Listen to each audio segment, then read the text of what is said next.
세상을 연결하는 뉴스브리지입니다. 코로나19 이후 학교 안팎의 다양한 교육 활동이 재개되면서 안전사고도 급증하고 있습니다. 학교 안전사고는 교권 침해나 법률 분쟁으로도 이어질 수 있는 만큼 합리적인 대응이 중요한데요. 박은선 변호사와 살펴보겠습니다. 변호사님 어서 오세요. 안녕하세요. 네, 먼저 이 학교 안전사고의 개념부터 살펴보겠습니다. 이 초중고등학교 학생이 학교에서 다치게 되면 모두 학교 안전사고라고 부를 수 있는 겁니까? 그렇진 않은데요. 네. 학교 안전사고와 관련해 학생, 학부모, 교사 등 교육 주체들이 반드시 알아야 될 법이 학교 안전사고 예방 및 보상에 관한 법률입니다. 학교 안전법은 학생들이 학교에서 사고를 당했을 때 어떻게 해야 될지에 대한 예방과 그 보상을 제도화하고 있는 법입니다. 학교 안전법에서는 학교 안전사고를 교육활동 중에 발생한 사고로 한정해서 구체적으로는 학생, 교직원 또는 교육활동 참여자의 생명 또는 신체에 피해를 주는 모든 사고 등 이렇게 이제 규정을 하고 있는데요. 여기서 이제 가장 중요한 것이 교육활동 중에 사고라는 것입니다. 따라서 학교 교문 안에서 학생이 다쳤다고 해서 무조건 학교 안전사고가 되는 것은 아닙니다. 네, 학교에서 학생이 다쳐도 학교 안전사고로 인정되지 않을 수도 있다. 조금 뜻밖의 소식인데요. 그렇다면 이 점심시간에 학생이 다쳐도 학교 안전사고가 안 될 수도 있는 겁니까? 네, 안 될 수 있습니다. 네. 학교 안전사고를 이렇게 교육활동 중의 사고로 한정하는 것은 학생들의 안전을 교사가 책임져야 한다, 학교가 책임져야 한다, 이것은 맞지만 만약에 그 교사의 정당한 지도를 따르지 않은 학생의 임의적인 활동에서의 사고가 발생했다면 그때에도 교사나 학교가 책임져야 되는 것은 아니다. 이런 것을 강조하기 위한 취지라고 생각합니다. 실제로 이제 판례에 따르면 학교 옥상에서 몰래 흡연을 하다가 추락을 해서 사고가 난 그런 학생 사고가 있었는데요. 네.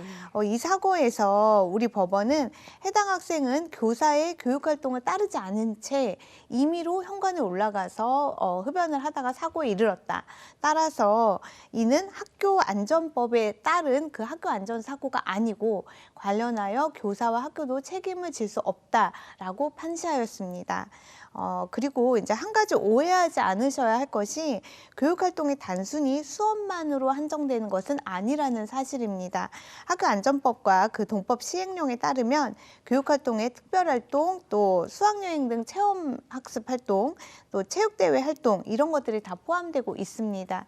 또 나아가서 아까 말씀하신 그 점심시간에 포함한 휴식시간, 그리고 교육활동 전후의 통상적인 학교 체류시간, 그리고 통상적인 경로와 방법에 의하였다면 그 등하교 시간, 이런 시간들, 또 기숙사가 있는 학교라면 기숙사에서 생활하는 시간, 이런 시간들이 모두 교육활동에 포함이 됩니다.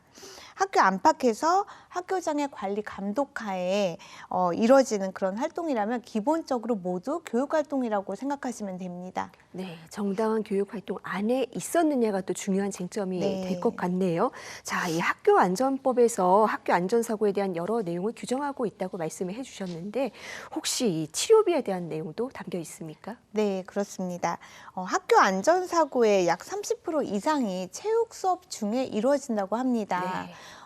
이렇게 체육 수업 중에 체육 담당 교사의 지시에 따라서 활동을 하다가 사고를 당하였다 할 때에는 학교 안전법에 따라서 학교 안전공제회로부터 치료비를 받을 수 있습니다. 학교 안전법은 학생의 안전을 최우선으로 하고 또 사고 예방과 조치에 대한 학교의 의무를 굉장히 강조하고 있습니다. 따라서 교육활동 중에 교사의 지도를 따르다가 입은 신체적 손상이라면 기본적으로 학교 안전공제로부터 치료비를 받아야 마땅할 것입니다.